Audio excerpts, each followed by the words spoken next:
Shalom, this is Avraham Shira from Eretz Israel. Welcome to our Erev Shabbat talk.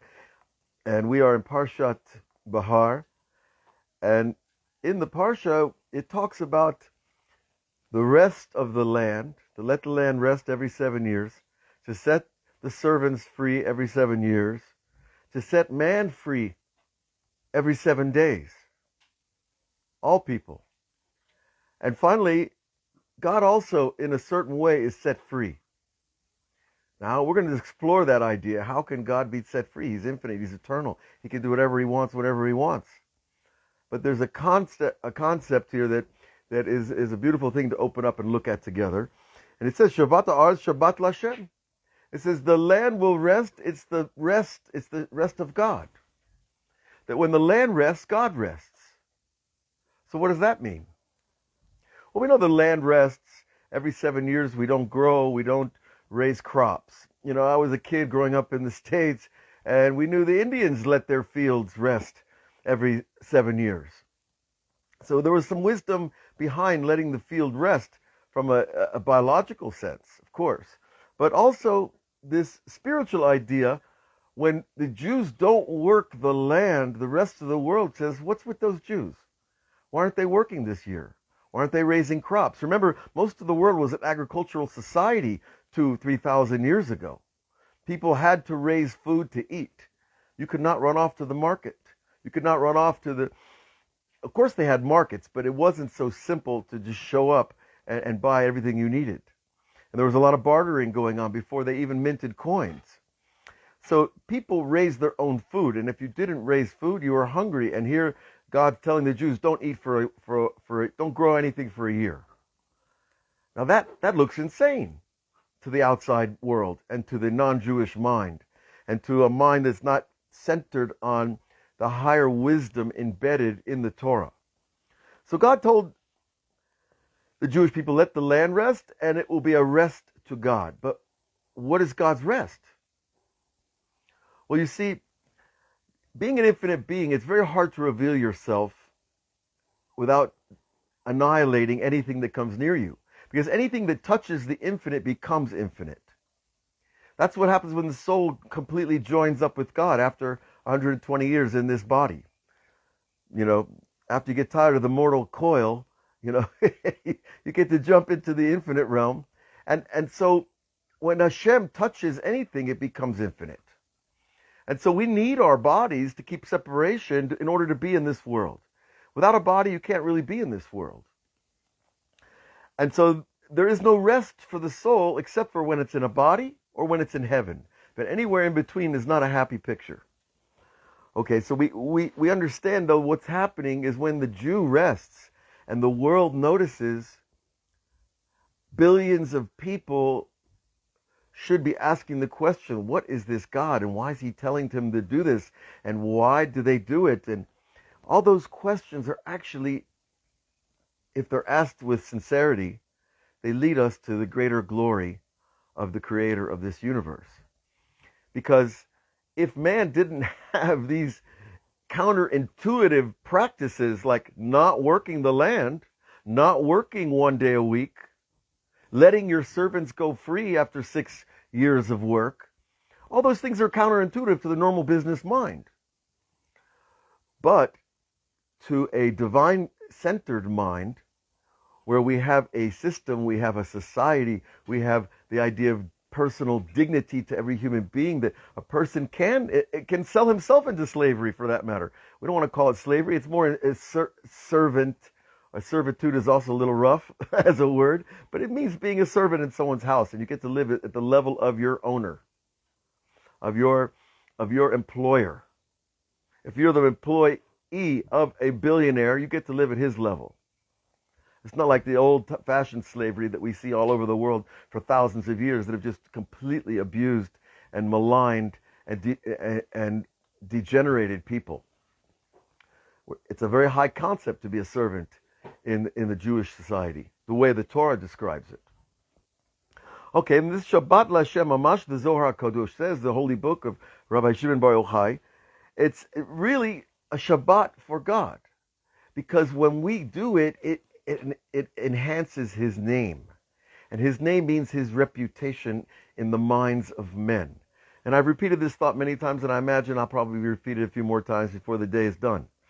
But the idea of elevating God's reputation is how we elevate human consciousness. Because we all have a communal idea about something that's greater than ourselves. And when we have that, we start to get along better. It's no longer a dog-eat-dog world. It's a world of how can we best enhance the Father who created us that we want to give pleasure to. He gives us pleasure, and it seems to be a fair deal that we should be giving him pleasure. And the pleasure, of course, is a place to dwell here, a place to reveal himself through human endeavor. Not beyond human endeavor. Beyond human endeavor, we saw that the Jews got the Torah out, Mount Sinai, and they still made a golden calf. We saw that God split the sea for them, and they still went against God's will. So God wants to reveal himself through human consciousness and endeavor, because then it's an internal transformation. It's not a big God coming down on a little person and saying, I'm going to wow you with thunder and lightning, because the next day we still have to deal with who we are. And what we're after here is personal transformation. And so the Shabbat for Hashem, God doesn't have to rest. He doesn't get tired. He doesn't get winded. He doesn't have to take a break and take some omega-3s, right? But his name does not get spread in the universe without human activity. And so when we don't do things, it raises questions, and then we, hopefully, a truly empirical-minded person will ask, well, why are the Jews doing what they're doing? And if they start to learn, they're going to see how perfect this world is and how its design is perfect for revealing the godliness in man and the man in God. Okay, and now along comes Rabbi Elazar, Rabbi Shimon Bar Yochai's son, and he connects it to us very beautifully. He says, Ki tikne eved ivri shesh shanim ya'avod. Right? That when a person acquires a servant and he works 6 years, then we know he gets set free. Now, what's beautiful about it is that the freedom is given to the person. He does not have to pay for his freedom. He doesn't have to pay his former employer to leave work. He just gets to decide. He's given his free choice. And free choice is the hallmark of human dignity and our humanity. Because without free choice, we're either rabbis. Oh, that was an interesting switch. We're either robots or animals, because they don't have the same kind of choice that we do, right? And so if we lose choice, we lose our humanity. Now, and every Jewish person, he tells us a very interesting idea along with this, Kol Yisrael did gazarit be rishim el kedisha. Every Jewish person who gets a circumcision, itle naicha b'shmita. He also gets rest on the 7th year. Now, right now in Eretz Israel, we are in the Shemitah year. So it's a year that the farmers who have a lot of faith will not grow anything. Now, there's all kinds of halachic renderings that enable a person to sell his field, and then that person works it because he's a non-Jew, and then there's a sharecropping arrangement. We don't have to worry about that here. The idea, though, is that when a person gets the circumcision, he gets rest, spiritual rest, and rest from the, I want to call it the sexual urge. It's the urge to reproduce. That procreation urge is causing a lot of problems when people don't know how to use it, and they abuse it. But the circumcision is the sign that, no, we're not like that. And so this idea of naicha b'shmita, if a person has a true covenant with Hashem, then he also has a covenant with the land. And that's the rest of the land. So you see, this idea of rest is woven through everything we do. And rest also means that I have a covenant with God, and I have a loyalty with my wife and with my family, and that builds society. Without that, families fall apart, children grow up alone or with one parent, and you see what happens in the society. We see it happening every day as we speak. What happens? And it's a terrible thing to see. Children grow up with their father's gone, their father cheated, the mother ran away. All these things they're below our own dignity. Now, right? Because on the 7th year he rests. So this is called the Shabbat of the land. So we have Shabbat of man, Shabbat of the land, we have Shabbat of the servants, and the Shabbat of Hashem is Hashem gets to rest when humanity reaches its divine level. Because then the rabbis teach on that day, on that day, on that great awesome day, God and his name will be one, means that we, the human race, will have the same perception together of the infinite. And we'll all know it, and there will be no longer arguments about religion. But what it also means that we will no longer look at God as this king way, way above us, because he'll be here dwelling amidst us. We will see him, it says. Yir'u, call, Shem Hashem Korei Alecha. God tells us everyone will see that God is on you. In other words, it's not going to be a hidden concept. There's going to be, every person's going to have a halo, a glow of light, depending on what they've done with their life. And that is when man starts to look at God like a brother. And the name Yud-Kei Vav-Kei becomes Yud-Kei Yud-Kei. The Vav, which is the extension of God's name into the physical plane, becomes a Yud. It shrinks back up. As Yud-Hei, and then Yud-Hei becomes Yiyeh, but it also means that we're going to look at God not as this king, but as a brother, a partner in creation. And then certainly then there is true freedom for all. And there is rest. The Shabbat, Shabbat itself is the rest for everything. Even if you have animals, they don't work on Shabbat. It's forbidden to even we're not supposed to put a leash on your dog on Shabbat. Because that's also a symbol of the lack of freedom. And certainly not a yoke on your ox, or a harness on your horse. If you live in the city and you yoke your ox, okay, take some pictures. We'd like to see that. And also too, everything gets Shemitah. All the land, all the trees, all the plants, everything gets to be untouched, pristine, the way it grows. And there's something very beautiful in that. And he tells us, Naichahu, the rucha v'gufa.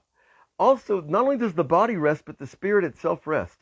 Now, what does that mean, a resting spirit? It means we lose that urgency to do, to look, to find, to seek, to work, to make money.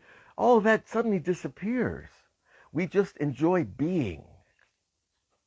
Now, if you can just turn off some of the outer switches that we have, the outer microphones that are picking up everything around us, and the cameras that are taking pictures of everything, we can just turn everything off. Then we can achieve spiritual rest along with our physical rest. And that's the Shabbat God's given us, so it's our gift to him. Now, why do we keep the Shemitah? Well, it's a very clear spiritual transaction, is a phrase I like to use once in a while, is that when God gives us rest, we have to give him rest. Where's rest for God? In this world, with us. And rest for the servants, because they're human beings as well. No matter how much money they make, they're still images of God. And so, this is a teaching that it's a little bit abstract, because we don't have a Beit HaMikdash, so we don't have this idea of biblical servitude, where someone can just say, I'm tired of working for myself. I'm going to go sell myself to some billionaire and move into his yacht, right? It sounds like not a bad deal. I'm sure there'd be like a long line outside all those yachts in Marina Del Rey. But the point is that there is even rest in heaven, we're told here. The Zohar goes on to tell us, that there will be rest in heaven means even the angels will slow down their work. And remember, they're just conduits of power. And also the souls of the righteous continue to climb spiritually when they leave their bodies. And that's part of the reason why we light candles for them, and we say prayers in their merit, and we learn their Torah, because it gives merit to everything. And that merit makes the soul climb closer to the infinite. So, but there's a time of rest for that too, even in heaven. There's a time for rest. And we say that every day. Oh, say shalom bim romav. God makes peace above. Hu yaseh shalom aleinu. Then he will make peace. When there's peace above, there's peace below. When there's peace below, guess what? There's peace above. It's a symbiotic relationship that we have with the upper realms. And the final bit of this paragraph that I'm going to share today is interesting, because he tells us there's the upper Shabbat is 50-year cycle. And the lower Shabbat is a 7-year cycle. And so, we're in the Sfirat Omer, the counting of the days between Pesach and Shavuot. Those 50 days are 7 times 7 plus the holiday. So we see this 7 keeps rolling around through the Gematriot and through the cycles engraved in society. So 7 Shemitas is 49 years, and then 1 Shemitah is 7 years. So in heaven, you see, think of it, I like to think of heaven as a exponential physical realm.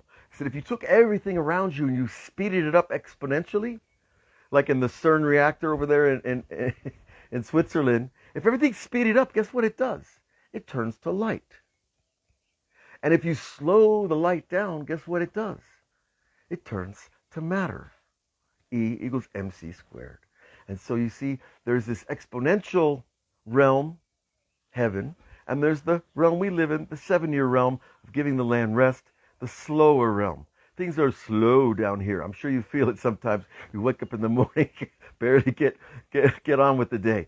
But the slowness doesn't happen to our soul. Our upper soul is always connected to heaven, and it always has this potential to work quickly, efficiently, and supernally, to connect the upper and the lower, to make a space for God here, and he makes a space for us up there, and the world becomes the perfect place that it was meant to be.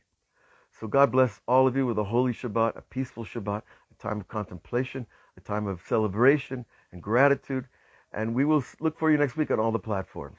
Shabbat Shalom.